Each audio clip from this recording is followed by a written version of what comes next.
Hello, welcome you all to my YouTube channel maths with Sagar. आज आपण application derivative या चॅप्टरची theory बघणार आहोत. लास्ट व्हिडिओजमध्ये आपण सगळं डिफरन्शिएशन आणि डिफरन्शिएशनचे जे इम्पॉर्टन्स वाटतात असे क्वेश्चन्स आपण कव्हर केले होते. तर आता आपण ॲप्लिकेशन डेरिव्हेटिव्हची सगळी थिअरी बघूया. याच्यामध्ये भरपूर पॉईंट्स आलेत आणि ज्या ज्या पॉईंट्सवरती आपल्याला शक्य असेल तिथे मी तुम्हाला शॉर्टकट्स हे नक्कीच सांगणार आहे. तर शेवटपर्यंत व्हिडिओला बघत राहा. थिअरी कंप्लीट झाली की आपल्याला प्रॉब्लेम इझिली सॉल्व्ह करता येतील. तर आपण स्टार्ट करूया. तर अगोदर आपण इक्वेशन ऑफ टँजंट आणि इक्वेशन नॉर्मल समजून घेऊया. आता टँजंट म्हणजे काय असतं बरं? एक कर्व आणि कर्वला टच करून जाणारी एक लाईन. म्हणजे आता आपण एखादी कर्व जर ड्रॉ केली, सपोज आपण एक कर्व ड्रॉ केली अशी, आणि या पॉइंटला जर आपण एक टँजंट ड्रॉ केले. टँजंट म्हणजे काय बरं? मग आता तर टँजंट म्हणजे कर्वला एका पॉइंट मधून टच करून जाणारी आपली लाईन असते. आता सपोज ही जी लाईन मी ड्रॉ केली, व्हाईट लाईन, या लाईनला मी टँजंट असं म्हणतो. TGT is a shortcut for tangent. Okay, tangent या कर्वला एका सिंगल पॉइंट मधून टच करून जाते. आता ही जी कर्व आहे, या कर्वचं इक्वेशन आपल्याला y is equal to F of x हे दिलेलं असतं. तर टँजंट म्हणजे काय आपल्याला तर कळलं. पण आता या सेगमेंटमध्ये सगळ्यात इम्पॉर्टंट जे वाक्य लागतं ना, ते आता मी तुम्हाला देणार आहे. ते एक वाक्य लक्षात ठेवलं की हा जो आपला कन्सेप्ट आहे एकदम इझिली आपल्या लक्षात ठेवायला सोपा जातो. तर नीट लक्ष देऊन ऐका. तर ते वाक्य काय आहे? आता ते वाक्य असं आहे, the derivative of curve of the equation at a point is slope of tangent. वाटलंच तर मी ते वाक्य लिहून देतो. काय वाक्य ते एकदम नीट बघा. द डेरिव्हेटिव्ह म्हणजे आपण डेरिव्हेटिव्ह काढतो कोणाचा? ऑफ कर्व म्हणजेच फंक्शनचा. ॲट अ पॉइंट म्हणजे या पॉइंटला आपण जो डेरिव्हेटिव्ह काढतो, the derivative for at a point is slope of tangent. जो डेरिव्हेटिव्ह येईल त्याच्यामध्ये आपण जर हा पॉइंट, आता हा पॉइंट एक्स वाय प्लेन वरती असतो, म्हणून याचा कोऑर्डिनेट आपण x1, y1 असा घेत असतो. पण डेरिव्हेटिव्ह काढला आणि त्याच्यामध्ये हा पॉइंट आपण पुट केला, प्लग केला, जी काही व्हॅल्यू येईल ती माझी या टँजंट लाईनचा स्लोप असेल. म्हणजेच काय? dy upon dx. आता ही जी लाईन मी ड्रॉ करतोय अशी वरती खाली उडली, ती आपली x1 y1 पॉइंटला डेरिव्हेटिव्ह असं दाखवण्यासाठी आपण यूज करतो. The derivative of curve at a point x1 y1 is m. म्हणजे काय असेल बरं? m असेल आपला स्लोप ऑफ टँजंट. मग आता आपल्याला या टँजंट लाईनचं इक्वेशन काढायला विचारतात. ही टँजंट लाईन एक लाईन आहे. तर या लाईनचा आपल्याकडे काही फॉर्म्स तयार असतात. ते फॉर्म्स आपण समजून घेऊ.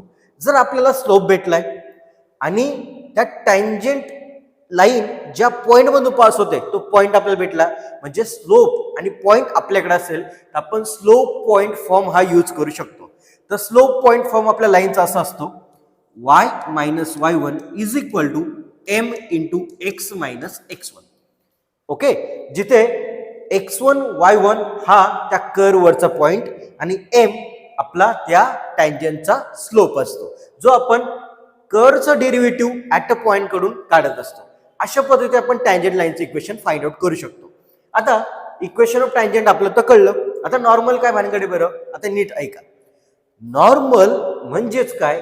या टँजंटला एक्झॅक्टली परपेंडिक्युलर असणारी लाईन. मग परपेंडिक्युलर आपण ड्रॉ करूया. सपोज त्याच पॉइंट मधून जर म्हणजे कशी व्हर्टिकल किंवा अशी क्रॉस एक लाईन मी ड्रॉ केली जी टँजंट लाईनला एक्झॅक्टली माझी परपेंडिक्युलर आहे. ही जी लाईन मी ड्रॉ केली या लाईनला मी नॉर्मल लाईन असं म्हणणार. मग आता नॉर्मल लाईन ही पण एक लाईनच आहे. मग या लाईनचं इक्वेशन आपल्याला काढायचं असेल तर परत आपल्याला या लाईनच्या इक्वेशनसाठी आपल्याला एक पॉइंट पाहिजे आणि त्या लाईनचा आपल्याकडे स्लोप पाहिजे. तर सिंपल आहे बघा. हा जो पॉइंट आहे ना तो टँजंट वरती पण आहे, नॉर्मल वरती पण आहे. म्हणजे आपल्याला नॉर्मल लाईन वरचा एक पॉइंट आपल्याकडे आहे. आता स्लोप आपल्याला पाहिजे. तर स्टँडर्ड इलेव्हन मध्ये परपेंडिक्युलर लाईनचा ज्यावेळेस तुम्ही अभ्यास केला त्यावेळेस तुम्हाला कळलं असेल, परपेंडिक्युलर लाईनचे स्लोप्स आहे ना निगेटिव्ह रेसिप्रोकल्स असतात. हे लक्षात ठेवा. हे साईन म्हणजे काय निगेटिव्ह आणि उलट म्हणजे काय असं तर रेसिप्रोकल्स. म्हणजे काय बरं, टँजंट लाईनचा स्लोप जर 2 असेल ना तर नॉर्मल लाईनचा स्लोप आपला -1/2 असतो. असं लक्ष ठेवायचं आहे. खूप सोपं आणि इझी आहे लक्ष ठेवण्यासाठी. आणि आपण टँजंट लाईनचा स्लोप तो इझिली काढतो बाय युजिंग दिस फॉर्म्युला. मग आता सपोज आपण टँजंट लाईनचा स्लोप काढला m आणि आपल्याला काहीतरी व्हॅल्यू भेटली तर त्या व्हॅल्यूचा निगेटिव्ह रेसिप्रोकल केला की स्लोप ऑफ नॉर्मल लाईन भेटतो. मग आता स्लोप ऑफ नॉर्मल लाईनचं इक्वेशन काय असेल बरं, तर सोपं आहे. या पॉइंट मधून आपली लाईन जाते म्हणजे y-y1 x-x1 तर आपलं येणारच आहे. फक्त आता m ऐवजी आपलं निगेटिव्ह रेसिप्रोकल स्लोप म्हणजे -1/m. हे जे फर्स्ट इक्वेशन आहे हे माझं इक्वेशन ऑफ टँजंट असेल आणि सेकंड इक्वेशन जे आहे ते माझं इक्वेशन ऑफ नॉर्मल असणार आहे. ओके, तर ही कन्सेप्ट एकदम इझिली आपण समजून घेतली आहे. आता याच्या आपण पुढे जाऊया. ओके, तोपर्यंत तुम्ही हे सगळं लिहून घ्या. तर आपण लास्ट स्लाइड मध्ये इक्वेशन ऑफ टँजंट आणि इक्वेशन नॉर्मल हे शिकून घेतलं. त्याचे इक्वेशन्स पण आपण तयार केले. आता क्वेश्चन्स आपल्याला directly find the equation of tangent, find the equation of normal, point दिलाय, स्लोप दिलाय, असं इझिली तर अजिबात देणार नाही. सीईटी सेल कधीच फुल टॉस आपल्याला देत नाही, आपल्याला बाउन्सर्स देत असते. म्हणजे काय, असे काही वेगवेगळे रूपांतर आपल्याला किंवा वेगवेगळे फॉर्म्स मध्ये आपल्याला इक्वेशन काढायचं असतं. मग आता बघा बरं का, tangent is parallel to a line म्हणजे काय, आपल्याला ज्या इक्वेशन टँजंटचं इक्वेशन काढायचं आहे ती कोणत्या तरी लाईनला पॅरलल आहे असं दिलेलं असतं. म्हणजे एक लाईन दिलेली असते ती पॅरलल लाईन आहे टँजंटला असं दिलेलं असतं. तर आपल्याला टँजंटचं इक्वेशन काढायला विचारतात. इथे फक्त तुम्हाला एकच लक्ष ठेवायचं आहे, पॅरलल लाईन्सचे स्लोप काय असतात बरं, आता नीट समजून घ्या. दोन लाईन्स आपल्या पॅरलल म्हणजे काय बरं, तर एकाच डायरेक्शनला आपल्या असतात आणि स्लोपचा फॉर्म्युला आपला टॅन थिटा असतो. थिटा आपला एक्स ऍक्सिस सोबत केलेला अँगल असतो. आपला हा थिटा असा असतो. मग आता थिटा जर सेम असेल तर आपला स्लोप पण सेम आले. त्यामुळे आपल्या टँजंट लाईनचे सगळ्यांचे स्लोप कसे असतात, इक्वल असतात. म्हणजे तुम्हाला ज्यावेळेस शब्द येईल ना पॅरलल लाईन्स, त्यावेळेस तुम्हाला एकच लक्ष ठेवायचंय, काय, m1 is equal to m2. म्हणजे काय, जी लाईन पॅरलल आहे आपला टँजंट लाईनचा, तिचा स्लोप जर आपण काढला तर आपल्याला टँजंट लाईनचा स्लोप भेटतो. आणि अजून एक महत्वाचं, ती लाईन तुम्हाला ax plus by plus c equal to 0 च्या फॉर्म मध्ये जर दिलेली असेल तर या लाईनचा स्लोपचा फॉर्म्युला आपला असा आहे -a/b. तर हे नीट लक्ष ठेवा, हा फॉर्म्युला आपल्याला नंतर लागणार आहे. ओके, आता आपण पुढे जाऊया. आता नेक्स्ट फॉर्म मध्ये आपल्याला tangent is perpendicular to a line दिलेली आहे. मग आता परपेंडिक्युलर लाईनचे इक्वेशन्स किंवा परपेंडिक्युलर लाईनचे स्लोप्स कसे असतात आपण लास्ट स्लाइड मध्ये बघितलंच आहे. आपल्याला एवढं माहिती आहे का, परपेंडिक्युलर लाईनचे स्लोप्स निगेटिव्ह रेसिप्रोकल्स असतात. म्हणजे एका लाईनचा स्लोप 2 असेल तर परपेंडिक्युलर लाईनचा स्लोप निगेटिव्ह रेसिप्रोकल असतो. मग आता त्यांच्या स्लोपचं रिलेशन असं आहे m1 is equal to -1/m2. हा पॉइंट आपण इथे घेतोय. मग आता स्लोप्सचं मल्टिप्लिकेशन काय येईल बरं मग आता इथे, तर m1 इंटू m2 आपला आन्सर -1 येणार. कोणासाठी, तर परपेंडिक्युलर लाईन साठी. आणि पॅरलल कधी येणार, m1 इक्वल टू m2 असेल तर. आता कर्व ऑर्थोगोनल म्हणजे काय, तर आता नीट लक्ष देऊन ऐका. कर्व ऑर्थोगोनल म्हणजेच काय, की ज्या दोन कर्व्ह आहेत त्यांच्यामध्ये येणारा जो अँगल आहे तो आता 90 डिग्री असणार आहे. म्हणजे काय बरं, मग आता कर्व्स, आता सपोज ही एक कर्व इकडे गेली आहे आणि आता कर्व ऑर्थोगोनल म्हणजे मी अजून एक परफेक्टली नाही काढत पण अशी काहीतरी कर्व इकडे काढतो. या दोघांमध्ये काय अँगल तयार झालाय 90 डिग्री. मग आता आपल्याला एक गोष्ट माहिती आहे की कर्व मधला अँगल नाही आपल्याला काढता येत, पण लाईन्स मधला अँगल आपण काढू शकतो. ओके, म्हणजे मला या कर्वला आपण डिफरन्शिएट करून जो डेरिव्हेटिव्ह काढू त्याच्यामध्ये आपण हा पॉइंट पुट केला की आपल्याला या कर्वला जी लाईन टँजंट आहे तिचा आपल्याला स्लोप भेटतो. असाच या लाईनला, या कर्वला आपण टँजंट लाईन काढून तिचा आपण स्लोप काढू शकतो. मग हे जे दोन आपले स्लोप आले हे कोणतं रिलेशन आपले सॅटिस्फाय करतील, फर्स्ट वालं की सेकंड वालं, तर ऑब्विसली ऑर्थोगोनल शब्द म्हणजे ना परपेंडिक्युलर असतो. हा एकमेकाला समानार्थी शब्द आहे. मग ऑर्थोगोनल म्हणजे परपेंडिक्युलर असेल तर आपल्याकडे रिलेशन तयार आहे स्लोपचं. तर ते काय रिलेशन आपलं m1 × m2 = -1 ते आपण या ठिकाणी यूज करणार आहोत. ओके, तर या 3 कॉन्सेप्ट वरती आता क्वेश्चन्स आपल्याला विचारले जातील. 2023, 24, 25 ला ऑर्थोगोनल कर्व वरती खूप क्वेश्चन विचारले गेलेले आहेत. तर आता आपण नेक्स्ट स्लाइड मध्ये आपण पुढचं काहीतरी बघूया. पुढे काय दिले आपल्यासाठी. आता नीट लक्ष देऊन ऐका. अँगल बिटवीन टू कर्व्स 2024 आणि 25 ला या कन्सेप्ट वरती लगातार क्वेश्चन येत आहे. तर आता अँगल बिटवीन टू कर्व्स, आता जे आपण ऑर्थोगोनल कर्वची कन्सेप्ट वापरली ना, तीच कन्सेप्ट आता इथे आपण वापरू शकतो. आता सपोज y1 ही एक कर्व आहे, ज्याचं आपण काहीतरी इक्वेशन घेऊया, काहीतरी x² + 5 अशी काहीतरी कर्व घेऊया आणि y2 = काहीतरी 3x³ + 5x² असं काहीतरी माझं कर्वचं इक्वेशन. ओके, मग आता जर अशा दोन कर्व असतील आणि त्यांच्यामधला आपल्याला अँगल काढायचा असेल तर परत लक्षात ठेवा, आपण त्यांच्या स्लोप्स मधला अँगल काढत असतो. त्यांच्या लाईन्स म्हणजे टँजंट लाईन ज्या तयार होतात ना, त्यांच्या स्लोप्सचा आपण अँगल काढत असतो किंवा त्या दोन लाईन्स मधला आपण अँगल काढत असतो. तर तो अँगल कसा काढायचा याचा पण आपल्याकडे फॉर्म्युला आहे. तो फॉर्म्युला आपला 11च्या परत आपल्या स्ट्रेट लाईन मध्ये आपला झालेला तो फॉर्म्युला एकदा मी रिवाइज करून देतो. तो फॉर्म्युला असा आहे, tan θ = mod of m1 - m2 upon 1 + m1 × m2. हा आपला असणार आहे अँगल बिटवीन टू कर्व्स. मग आता m1 m2 हे काय आहेत बरं, तर m1 is slope of y1, m2 is slope of y2. म्हणजे आपण काय करणार, y1 ला डिफरन्शिएट करणार dy1/dx आणि याच्यामध्ये x1 y1 हा पॉइंट पुट करणार. मग आता x1 y1 पॉइंट कुठे आहे बरं, तर x1 y1 पॉइंट हा दोन लाईन्सचा किंवा दोन कर्वचा आपला इंटरसेक्शन पॉइंट आहे. मग हा कसा काढतात, तर सोपं आहे. हे दोन इक्वेशन आपण सायमल्टेनियसली सॉल्व्ह करतो आणि तो जो पॉइंट येतो तो आपला इंटरसेक्शन पॉइंट येतो. तो पॉइंट आपण या डेरिव्हेटिव्ह मध्ये आणि या y2 च्या आपण डेरिव्हेटिव्ह मध्ये पुट करणार. म्हणजे dy2/dx ऍट पॉइंट जो आपला x1 y1 या दोघांचा इंटरसेक्शन पॉइंट आहे तो आपण डेरिव्हेटिव्ह मध्ये पुट करणार. दोन्ही ठिकाणी m1 m2 फाइंड करणार. याची व्हॅल्यू आपली m1 असेल, याची व्हॅल्यू आपली m2 असेल. m1 आणि m2 भेटले ते आपण याच्यामध्ये टाकले का क्वेश्चन सॉल्व. खूप इम्पॉर्टंट आहे. आपण ज्या वेळेस क्वेश्चनची सिरीज घेणार, हा व्हिडिओ झाल्यानंतर उद्यापासून त्या क्वेश्चन्स मध्ये तुम्हाला याचे क्वेश्चन्स 2 ते 3 तर नक्कीच दिसतील. ओके, चला पटकन एवढं लिहून घ्या, आपण पुढे जाऊया. तर आता या स्लाइड मध्ये किंवा आता येणाऱ्या कन्सेप्ट मध्ये आपण derivative as a rate measure हे बघणार आहोत. तर खाली आपण सर्कल, रेक्टँग्युलर, क्यूब हे सगळे कशासाठी दिलेत तर खूप इम्पॉर्टंट आहे. तुम्ही बोर्डचा अभ्यास करताना याचा पण अभ्यास केलेला असेल. हे शॅडोचं एक्झाम्पल ते नीट केलेलं असेल कारण त्याच्यावरती बोर्ड्सला क्वेश्चन विचारतात. सर्कल, रेक्टँग्युलर, क्यूब यांचे काहीतरी फॉर्म्युले असतात. सर्कलचा एरिया, अजून सर्कम्फरन्स, रेक्टँगलचा एरिया, पेरिमीटर यांचे सगळ्याचे फॉर्म्युले असतात. तर याच्यावरती वर्ड प्रॉब्लेम्स तयार केले जातात जे बोर्ड्सला पण विचारतात आणि आपल्या सीईटीला पण विचारले जातात. तर आपण 1 बाय 1 सगळ्यांचे फॉर्म्युले लिहून घेऊ. लक्षात पण कसे ठेवायचे मी तुम्हाला ते सांगतो आणि त्यांना डिफरन्शिएट कसं करायचं हे पण पटकन लिहून घेऊया. तर फर्स्ट म्हणजे आपला सर्कल. तर सर्कलचा एरिया आपला πr² असतो. आता r ही रेडियस आहे. आता याच्यावरचं एक्झाम्पल मी तुम्हाला सांगतो.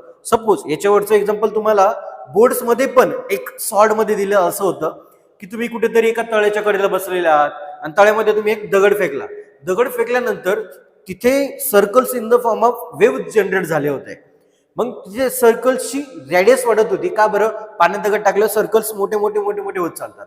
म्हणजे त्याची रेडियस वाढत चालते. म्हणजे रेडियस चेंज होते. जशी रेडियस चेंज होईल तसा एरिया पण चेंज होईल.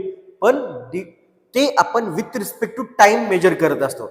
म्हणून याला differentiate with respect to time that is t असं करतो आपण. म्हणजे इथे आपण differentiate with respect to time t केलं तर एरियाचा डेरिव्हेटिव्ह dA/dt, पाय कॉन्स्टंट, r² चा डेरिव्हेटिव्ह आपला 2r/dr/dt आपण हा एक्झाम्पल मध्ये यूज करणार. आणि सर्कलचा आपण सर्कम्फरन्स 2πr असा कन्सिडर करत असतो. याला आपण differentiate with respect to t जर केलं तर 2π कॉन्स्टंट आणि r चा डेरिव्हेटिव्ह आपण dr/dt असं यूज करणार आहोत. हे झालं सर्कलचं. पुढे रेक्टँगल.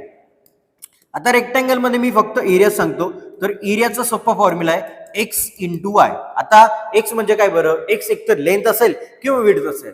आता याच्यामध्ये तुम्हाला लेंथ आणि विड्थ मध्ये एक काहीतरी रिलेशन दिलं असतं, म्हणजे length is double of the width किंवा हाफ ऑफ द विड्थ किंवा ट्रिपल ऑफ द विड्थ. म्हणजे काय, एक दुसऱ्यावरती अवलंबून असतो. म्हणजे इथं तुम्हाला असं जर पोज दिलं y इक्वल टू 2x, तर y ची 2x व्हॅल्यू आपण इथे टाकणार आणि मग आपण याला काय करणार, डिफरन्शिएट करणार with respect to x with respect to t. असं आपण रेक्टँगलचं एक्झाम्पल बघत असतो. पुढे दिले आपला क्यूब. आपल्याला माहिती आहे क्यूबच्या सगळ्या साइड्स सेम असतात, इक्वल असतात. तर व्हॉल्यूम ऑफ क्यूबचा आपला फॉर्म्युला आपला एक्स क्यूब असतो. Okay, x is the side of cube. आणि याला differentiate with respect to t जर केलं तर आपला answer dv upon dt is equal to 3x² into dx upon dt असं येणार आहे. हे झालं क्यूबचं. आता पुढे रेक्टँगल. तर रेक्टँगलचा आपला जो शेप असतो तो आपला शेप इथे आहे की एकदा बघतो मी, नाहीये. चला आपण ड्रॉ करूया, काय हरकत नाही. आपला रेक्टँगल झाला आपला. आपण सिलेंडर बघतोय नाव. सिलेंडरचा शेप आपला वरती सर्कल या शेप मध्ये असतो, ज्याला वरती सर्क्युलर आपला शेप असतो, ज्याला एक रेडियस असते आणि इथून इथपर्यंत आपली हाईट h असते. सिलेंडरचे क्वेश्चन्स असे असतात की एक काहीतरी सिलेंडर दिलाय, त्याच्यामध्ये आपण पाणी ओततोय किंवा काहीतरी लिक्विड ओततोय, तर त्याची हाईट आपली वाढत वाढत वाढत वाढत जाणार आहे, म्हणजे चेंज इन हाईट आपली होणार आहे. तर अशा वेळेस मला सांगा रेडियस चेंज होईल का रे?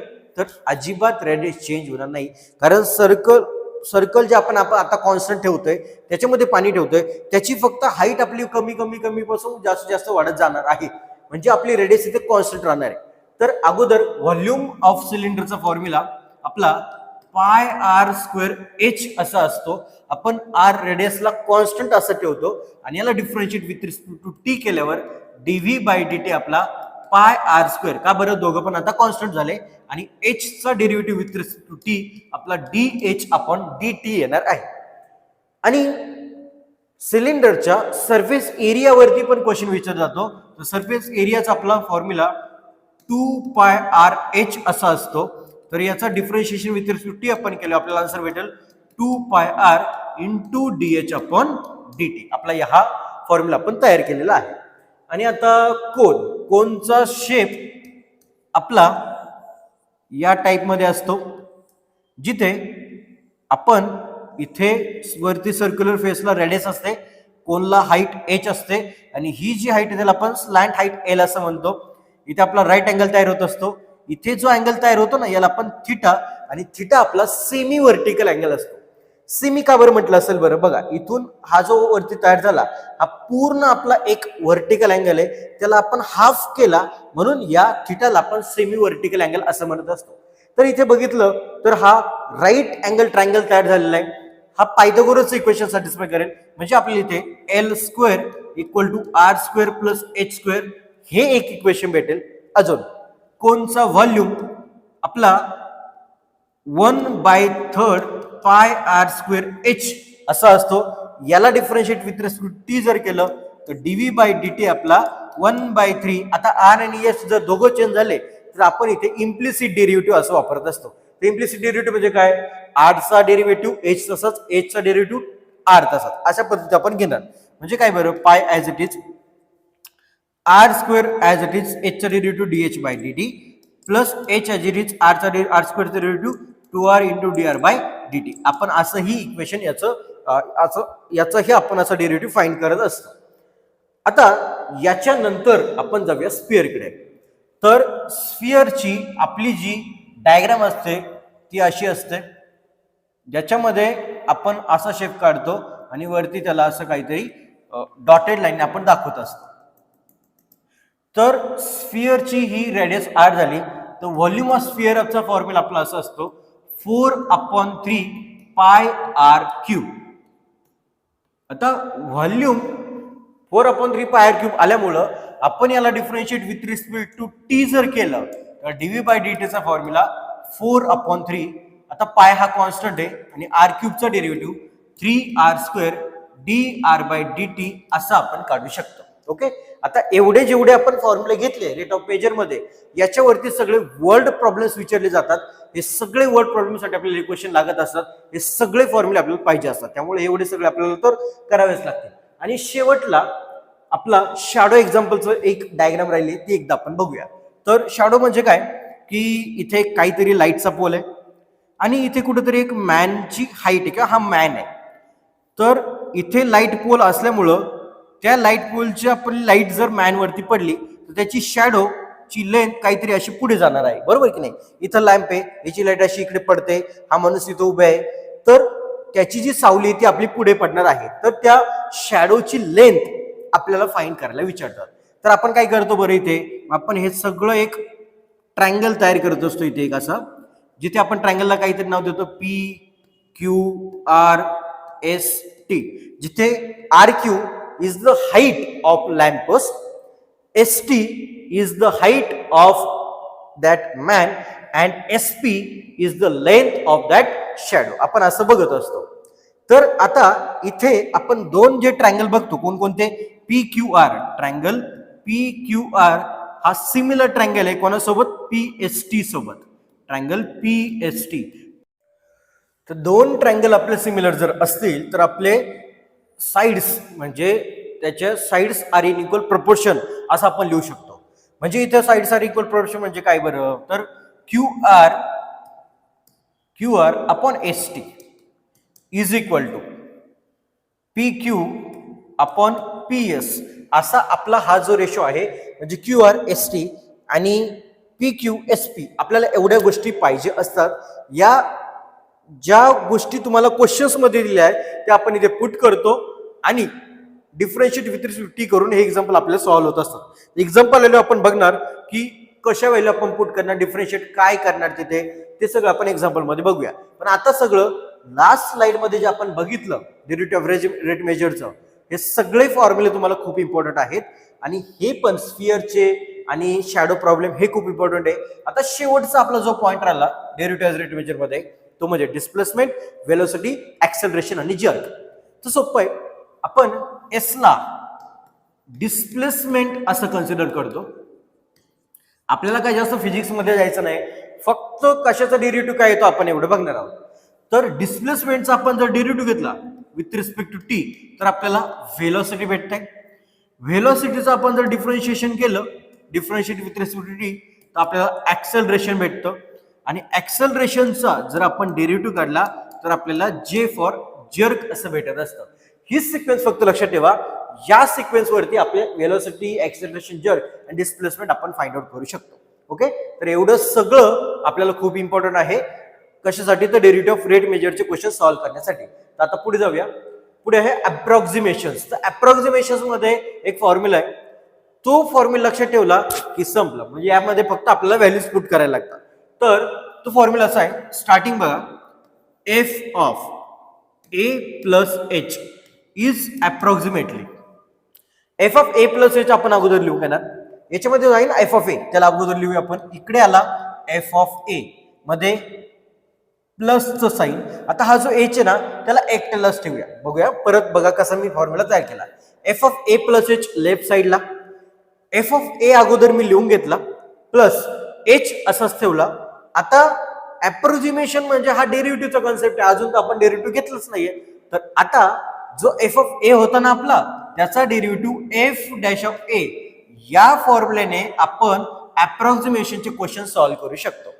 तर याच्यामध्ये 2024 ला 2025 ला अशा टाइपचे क्वेश्चन्स खूप सारे येतात. कोणते, तर कॉस ऑफ 30 डिग्री 30 मिनिट ची अप्रॉक्सिमेट व्हॅल्यू वगैरे काढा, असे खूप सारे क्वेश्चन्स येत आहेत. ज्यावेळेस आपण क्वेश्चन्स घेणार त्याच्यामध्ये मी हा नक्कीच इन्क्लूड करेल, पण आता थोडंसं घेतलंच तर त्याची आपण थोडीशी थिअरी आपण याच्यासोबत रिलेट करून बघूया. तर आपण एफ ऑफ एक्स हा आपण कॉस ऑफ या व्हॅल्यूला आपण एक्स असं म्हणतो. म्हणजे माझा हा झाला कॉस एक्स झाला. ही जी व्हॅल्यू आली ना 30 डिग्री 30 मिनिट ब्रॅकेटमध्ये, त्या व्हॅल्यूला आपण ए प्लस एच असं कन्सिडर करत असतो. ओके, तर इथे आपण ए सेपरेट करतो आणि एच सेपरेट करत असतो. ए म्हणजे डिग्रीवाला, तर ए ची व्हॅल्यू आपली 30 डिग्री आली, एच ची व्हॅल्यू आपली 30 minute which is nothing but half degree. का बरं, 60 डिग्री आपली 60 मिनिट आपला 1 डिग्री असतो, तर 30 मिनिट आपला हाफ डिग्री असतो. आपण इथे लिहून घेतलं. क्वेश्चन मध्ये तुम्हाला 100% 1 डिग्रीची व्हॅल्यू इन रॅडियन दिलेली असते. ती रॅडियन मधली व्हॅल्यू आपण इथे यूज करणार आणि कन्व्हर्जन आपण सगळे रॅडियन मध्ये करून घेत असतो. आता 30 डिग्री आपण इकडे आता नेक्स्ट ए आणि एच आले की आपण इकडे F dash of x find करतो. कॉस एक्सचा डेरिव्हेटिव्ह काय असतो बरं, तर मायनस साइन एक्स असतो. मग आता क्वेश्चन्स मध्ये आपल्याला याची जर व्हॅल्यू विचारली कॉस 30 डिग्री 30 मिनिटची, तर हा क्वेश्चन मध्ये आपण डायरेक्टली इकडे cos of 30 degree 30 minute is equal to F of A. आता ए काय बरं आपला 30 डिग्री आणि एफ ऑफ एक्स काय कॉस एक्स, म्हणजे ही 30 डिग्रीची व्हॅल्यू आपण कॉस मध्ये पुट करणार. कॉस ऑफ 30 आपला √3/2 असतो प्लस एच. आता एच आपण जो काढलाय, आता हे इक्वेशन तुम्हाला रॅडियन मध्ये दिले बरं क्वेश्चन मध्ये, क्वेश्चन नाही आपल्याकडे, त्यामुळे मी आता ही व्हॅल्यू अशी ठेवतो मी इथे इनटू एफ डॅश ऑफ ए. आपला जो एफ डॅश ऑफ एक्स आलाय त्याच्यामध्ये आता ही 30 डिग्री पुट करायची, तर साइन 30 डिग्रीची व्हॅल्यू आपली हाफ असते, म्हणजे आपल्याला इथे भेटेल -1/2. हे सगळं सॉल्व्ह केलं की आपल्याला क्वेश्चन सॉल्व्ह करता येतात. पण खरं सांगू का तुम्हाला, हे क्वेश्चन या टाईपने आपल्याला सॉल्व्ह करायची गरज नाही. थोडासा कॉमन सेन्स जर यूज केला ना, ऑप्शन्स बघून आपण फंक्शन्स काय दिलंय, जी व्हॅल्यू आपल्याला काढायची आहे ती कोणाच्या जवळ आहे आपल्या फिक्स व्हॅल्यूच्या, त्यावरनं आपण पटकन ऑप्शन्स एलिमिनेट करतो आणि बरोबर ऑप्शन आपण सिलेक्ट करत असतो. ज्यावेळेस क्वेश्चन्स येईल एकदम रेअरली आपण ही कन्सेप्ट यूज करणार, नाही तर आपण ऑप्शन्स वरनं इझिली क्वेश्चन सॉल्व्ह करू शकतो. ओके, तर लिहायचं असेल तर पटकन एवढं लिहून घ्या. तर आता नेक्स्ट कन्सेप्ट बघूया आपण. नेक्स्ट कन्सेप्ट मध्ये आपला रोल्स थेरम आणि लॅग्रांजेस LMUT म्हणजे काय, लॅग्रांजेस मीन व्हॅल्यू थेरम आलेला आहे. तर मी दोन्ही सायमल्टेनियसली सॉल्व्ह करून सांगतो. आता इकडे आपण रोल्स थेरम घेऊया आणि तिकडे LMUT. दोघांकडे पहिली condition same, f of x is continuous on close interval a b. हे दोघांकडे आपलं सेम आहे, त्याच्यामुळे ही लाईन मी पुसून टाकतो.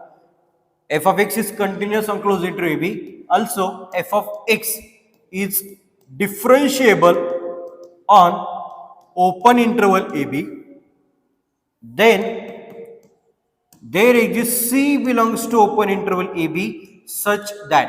आता आपण काय करतो, दोघांना डिफरन्शिएट करतो, डिस्टिंग्विश करतो. आता लक्ष द्या, या दोन्ही कंडिशन आपल्या रोल्स थेरम आणि लॅग्रांजेस मीन व्हॅल्यू थेरम मध्ये फंक्शनने सॅटिस्फाय करायला पाहिजे. म्हणजे एफ ऑफ एक्स तुम्हाला काहीतरी पॉलिनॉमियल दिलेलं असेल, काहीतरी फंक्शन दिलं असेल, तर ते कंटिन्युअस पाहिजे क्लोज इंटरवल ए बी वरती, डिफरन्शिएबल पाहिजे ओपन इंटरवल ए बी वरती. तर त्या ए बी इंटरवल मध्ये एक पॉइंट सी असा एक्झिस्ट होतो सच दॅट रोल्स थेरम मध्ये एफ डॅश ऑफ सी आपला काय असतो, 0 असतो. आणि लॅग्रांजेस मीन व्हॅल्यू थेरम मध्ये एफ डॅश ऑफ सी चा आपला answer f of b minus f of a upon b minus a हे आलेलं असतं. तर एवढा छोटासा फरक व्यक्त रोल्स थेरम मध्ये आणि लॅग्रांजेस मीन व्हॅल्यू थेरम मध्ये. आपल्याला खूप वेळेस या सी ची व्हॅल्यू सीईटी मध्ये आपल्याला क्वेश्चन्स मध्ये विचारली जाते, तर या वेने आपण इझिली ती व्हॅल्यू फाइंड आउट करू शकतो. ओके, एवढाच फक्त फरक आहे. आपण पुढे आता नेक्स्ट कन्सेप्ट कडे जाऊया. नेक्स्ट कन्सेप्ट मध्ये आहे इन्क्रीजिंग अँड डिक्रीजिंग फंक्शन. तर सोपी कन्सेप्ट आहे, याला आपण डेरिव्हेटिव्हच्या वेने समजून घेऊया. आता हे व्हीव्ही कर्व हे जे फंक्शन दिले आपण थोडंसं लेट बघूया. अगोदर इन्क्रीजिंग डिक्रीजिंग फंक्शन्स कसे ओळखायचे, कसे फाइंड करायचे एकदा समजून घेऊया. तर आपल्याला काहीतरी एफ ऑफ एक्स हे गिवन फंक्शन असतं, F of x is given function, आणि आपल्याला इन्क्रीजिंग डिक्रीजिंगचा इंटरवल शोधायला विचारतात. तर आता मी एक एक्झाम्पल, एक कर्वचा ग्राफ ड्रॉ करतो. आता इथे 0 आहे, मला एवढं कळतंय की 0 पर्यंत इकडनं 0 पर्यंत माझं फंक्शन इन्क्रीजिंग आहे आणि 0 नंतर हे फंक्शन काय आहे, डिक्रीजिंग आहे. ओके, आता हे ग्राफिकली तर आपल्याला दिसतं, पण प्रत्येक फंक्शनचा ग्राफ तर आपण काय ड्रॉ करू शकत नाही. मग त्यासाठी आपण काही मॅथमॅटिकल टूल वापरतो. आपण डिफरन्शिएशन किंवा डेरिव्हेटिव्हने ते सगळं फाइंड आउट करत असतो. आता नीट लक्ष देऊ नाही का, f of x is increasing if f dash of x greater than or equal to 0. म्हणजे आता जी मी फिगर काढली होती ना जिथे आपण इन्क्रीजिंग म्हणत होतो, एफ डॅश म्हणजे काय बरं, तर आपण बघितलं इक्वेशन ऑफ टँजंट आणि इक्वेशन फॉर्म्युला मध्ये आपण इथं जर पॉइंट असेल ना तर आपण या पॉइंटला आपण एक टँजंट ड्रॉ करू शकतो. तर आता नीट लक्ष देऊन ऐका. First derivative of function is the slope of tangent. आता टँजंट लाईन जर या डायरेक्शनला असेल ना तर 100% या टँजंट लाईनचा स्लोप हा आपला पॉझिटिव्ह असतो. स्लोप म्हणजे काय, डेरिव्हेटिव्ह. म्हणून आपली एफ डॅश ऑफ एक्स ची व्हॅल्यू काय आली, ग्रेटर इक्वल टू 0 म्हणजे पॉझिटिव्ह आली आहे. आता हे इन्क्रीजिंग साठी जर स्ट्रिक्टली इन्क्रीजिंग किंवा मोनोटॉनिकली इन्क्रीजिंग हा जर शब्द आला तर एफ डॅश ऑफ एक्स आपला फक्त काय असेल, ग्रेटर दॅन 0 असेल. ते पण लिहितो मी, f of x is strictly or monotonically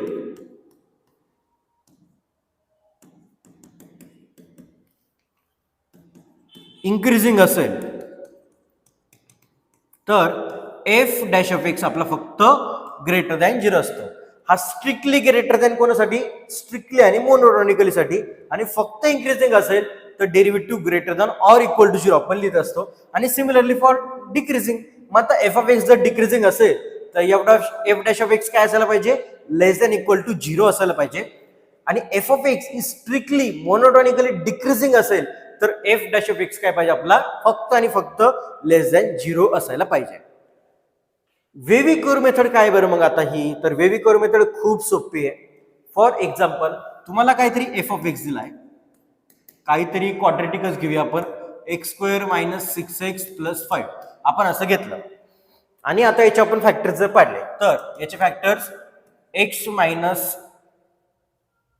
6 आणि x - 6 आणि मल्टिप्लिकेशन पाहिजे 5, ऍडिशन पाहिजे 6, म्हणजे आपण x - 5 आणि x - 1 असं लिहू शकतो.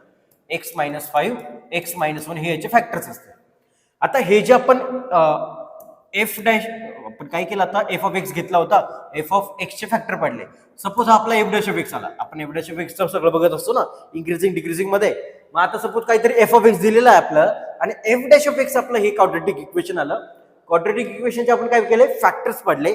आता एफ डॅश ऑफ एक्स जे फॅक्टर्स आलेत त्या फॅक्टर्सचे आपण रूट्स बघणार. म्हणजे x - 1 कधी 0 होईल, x = 1 ला. x - 5 कधी 0 होईल, x = 5 ला. मग आपण x = 1 इथे लिहून घेणार, x = 5 इथे लिहून घेणार.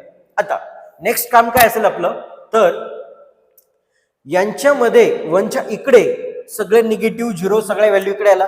1 to 5 मध्ये आपला 2, 3, 4 व्हॅल्यू आल्या आणि 5च्या तिकडे सगळ्या आपल्या 5 पेक्षा मोठ्या व्हॅल्यू झाल्या.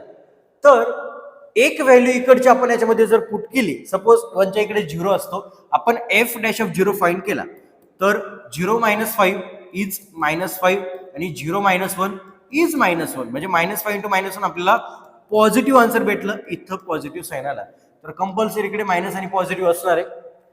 पॉझिटिव्ह म्हणजे काय, डेरिव्हेटिव्ह पॉझिटिव्ह म्हणजे फंक्शन इन्क्रीजिंग, डेरिव्हेटिव्ह निगेटिव्ह म्हणजे फंक्शन डिक्रीजिंग, डेरिव्हेटिव्ह पॉझिटिव्ह म्हणजे फंक्शन पॉझिटिव्ह. आता मी हे पॉझिटिव्ह निगेटिव्ह वेव्ही कर्वने बघितले, पण हा नक्की पॉझिटिव्ह होतोय का एकदा चेक करू. कसा, 5च्या तिकडे कोणताही एखादा नंबर घ्या, लेट सपोज आपण 6 घेऊया आणि तो याच्यामध्ये पुट केला तर f dash of 6 is equal to, तर 6 - 5 1 येईल, 6 - 1 5 येईल.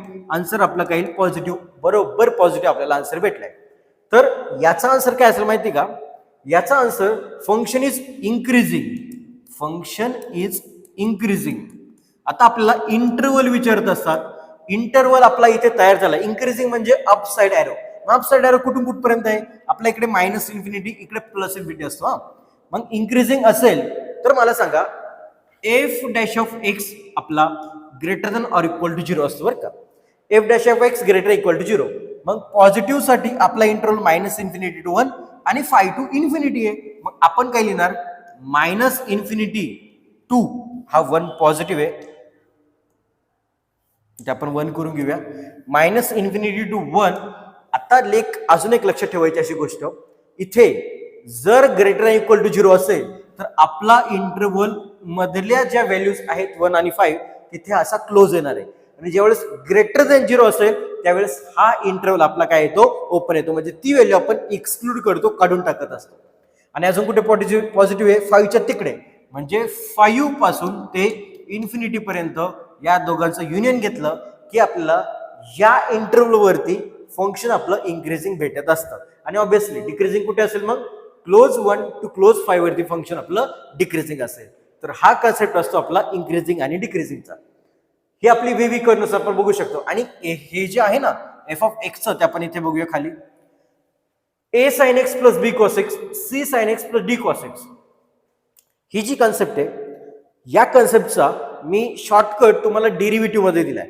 आणि त्या डेरिव्हेटिव्ह मध्ये शॉर्टकट्स मध्ये मी तुम्हाला सांगितलंय की एडी मायनस बीसी हा जर पॉझिटिव्ह असेल तर डेरिव्हेटिव्ह पॉझिटिव्ह आणि निगेटिव्ह असेल तर डेरिव्हेटिव्ह निगेटिव्ह. म्हणजे इन शॉर्ट आपण ए बी सी डी याला डिटर्मिनंट मध्ये घेतो.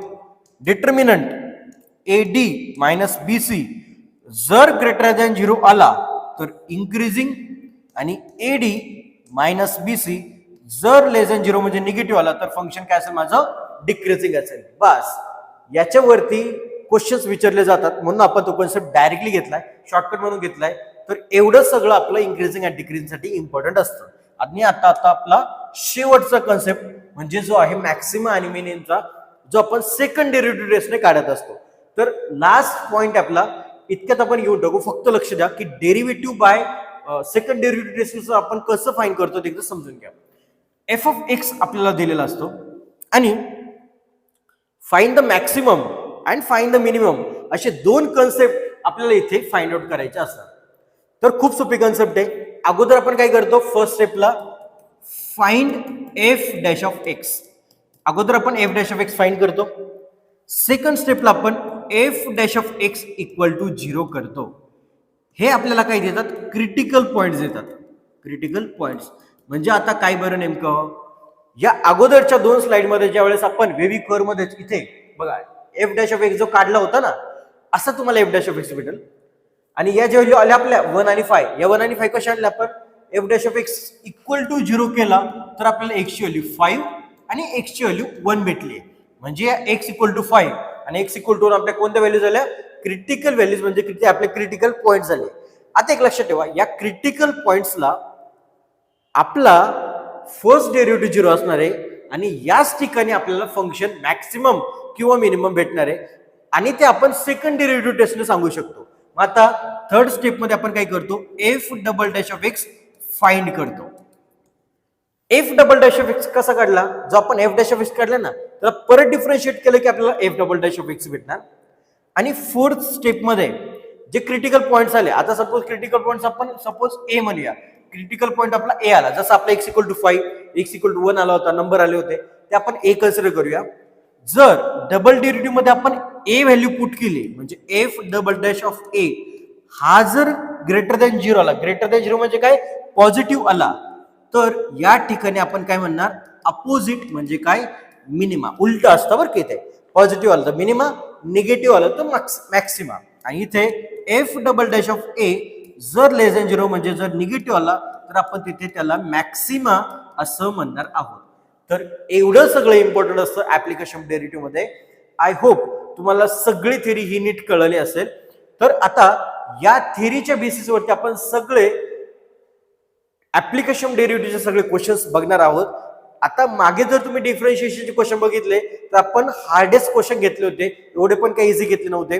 म्हणजे 2025 चे जे क्वेश्चन्स होते ना, मी ऍक्च्युअली तेच क्वेश्चन तुम्हाला ऍज इट इज समजून सांगितले. म्हणजे काय होतं, जर आपण लास्ट इयर्सकडे गेलो, जास्त 2022-2021 कडे गेलो तर क्वेश्चनची लेवल थोडीशी कमी दिसेल.